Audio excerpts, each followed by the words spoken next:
Divider को पिटिला car घटनास्थल में दुई जनकर मृत्यु। संबलपुर बुर्ला थाना लड़ुखाई निकट में गतकाली विलंबित राति ए दुर्घटना घटी। कार थिबा 4 जनक मध्यरु 2 जनकर मृत्यु होता बेले आउ 2 जन गुरुतर होती। सेमानंकु चिकित्सा लगी बुर्ला भीमसारे भर्ती करा जायछि।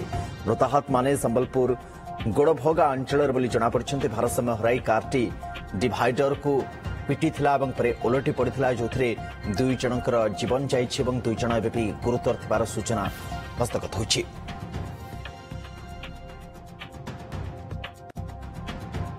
संजय जेना संबलपुर ब्यूरो चीफ आम सहित जोड़ी होती। संजय आपण जानापी चाहिए जहाँ पूर्व बुलेटिन ने आप सूचना देते जे गतकाली विलंबित राति दुर्घटना घटी एवं 2 जन गुरुतर अच्छा। खासकर सेमानकर स्वास्थ्यावस्था वर्तमान समय कौन रही से बाबद भी जानापी चाहिए केमी दुर्घटना घटू।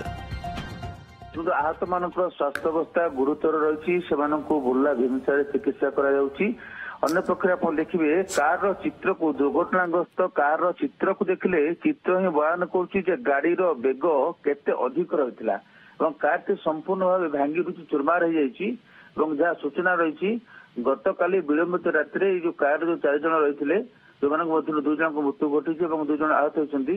4 जन निकटस्थ एक ढाबा खाई समस्त घर हूँ गोड़भगा अंचल एक निकटस्थ ढाबा खाई जातीय राजपथ 53 नंबर जातीय राजपथ देखिए फेरुला बेले से रास्ता अतिक्रम करने समय डिवाइडर रे अतिक्रम करने डिवाइडर एत द्रुत गति पिटी गाड़ी उल्टी पड़ता और से रास्ता जो ट्रक जाऊला ट्रक सहित पुणी पिटी होता। घटनास्थल ही 2 जनकर मृत्यु घटता और अन्य 2 जन आहत होते। खबर पाई पुलिस पहुंची प्रथम मृतदेह को बाहर करथिला। आहत मान प्रथम बुर्ला हस्पिटाल को पठाइला।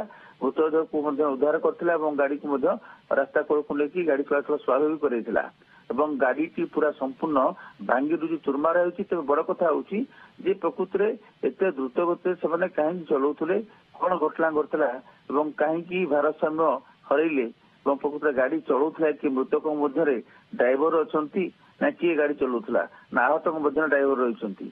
तेणु एक दुखद घटना स्थानीय अंचल जेहेतु समस्ते स्थानीय गोड़भगा अंचल या एक दुखर परिवेश सृष्टि कि असमय 2टी जीवन चली। बहुत धन्यवाद संजय तमाम सूचना और अपडेट बहुत बहुत धन्यवाद।